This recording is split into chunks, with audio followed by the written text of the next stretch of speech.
ഛത്തീസ്ഗഡിൽ അറസ്റ്റിലായ കന്യാസ്ത്രീകൾ ജാമ്യത്തിനായി ഹൈക്കോടതിയിലേക്ക്. ജാമ്യത്തിനായി NIA കോടതിയെ സമീപിക്കേണ്ട എന്ന നിയമോപദേശം ലഭിച്ച സാഹചര്യത്തിലാണ് ഛത്തീസ്ഗഡ് ഹൈക്കോടതിയെ സമീപിക്കുന്നത്.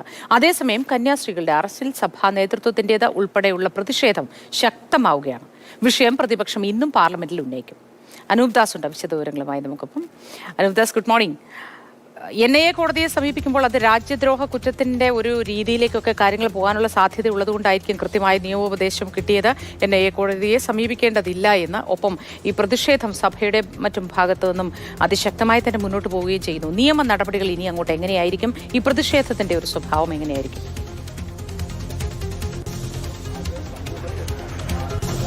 മോത്തി, ഈ NIA ഇപ്പോൾ നിലവിൽ കേസ് രജിസ്റ്റർ ചെയ്തിട്ടില്ലാത്തതിനാൽ NIA കോടതിയെ സമീപിക്കേണ്ടതില്ല എന്ന നിലയിൽ ഒരു നിയമോപദേശം ഇപ്പോൾ സഭയ്ക്ക് ലഭിച്ചിട്ടുണ്ട്. അതിന്റെ അടിസ്ഥാനത്തിലാണ് ഹൈക്കോടതിയിലേക്ക് പോകാം ജാമ്യത്തിന് വേണ്ടി എന്ന ഒരു ധാരണയിലേക്ക് എത്തിയിട്ടുള്ളത്. അക്കാര്യത്തിൽ ഇന്ന് രാവിലെ ഒരു അന്തിമ തീരുമാനമാക്കി വളരെ വേഗത്തിൽ തന്നെ ഛത്തീസ്ഗഡിലെ ഹൈക്കോടതിയെ സമീപിക്കാനാണ് ഇപ്പോഴത്തെ തീരുമാനം. അതേസമയം തന്നെ കന്യാസ്ത്രീകൾ ജയിലിൽ തുടരുകയാണ്. അവരുടെ ആരോഗ്യത്തിന് പ്രശ്നങ്ങളുണ്ട്.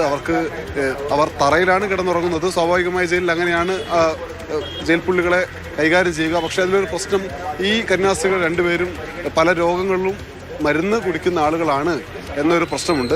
എന്തായാലും വലിയ പ്രതിഷേധം അത് പാർലമെന്റിലും പുറത്തുമൊക്കെ, സഭയുടെ നേതൃത്വത്തിൽ പുറത്തും പാർലമെന്റിനകത്ത് UDF-ന്റെയും LDF-ന്റെയും MPമാരുടെ നേതൃത്വത്തിൽ നടക്കുകയാണ്. ഇന്നും അടിയന്തര പ്രമേയത്തിന് നോട്ടീസ് നൽകും. ഈ വിഷയം സജീവ ചർച്ചയാക്കാൻ ശ്രമിക്കും. പക്ഷേ അതിന് സർക്കാർ വഴങ്ങാനിടയില്ല. അതുകൊണ്ട് തന്നെ സഭയ്ക്കകത്തും പുറത്തുമുള്ളൊരു പ്രതിഷേധം നടക്കാനാണ് സാധ്യതയുള്ളത്.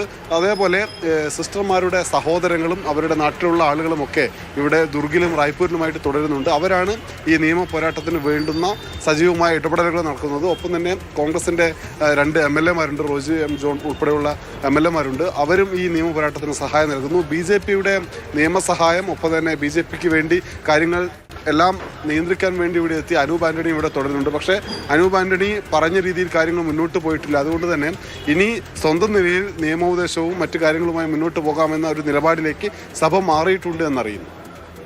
ശരി, അനൂപ് ദാസാണ് വിശദവിവരങ്ങൾ പങ്കുവച്ചത്.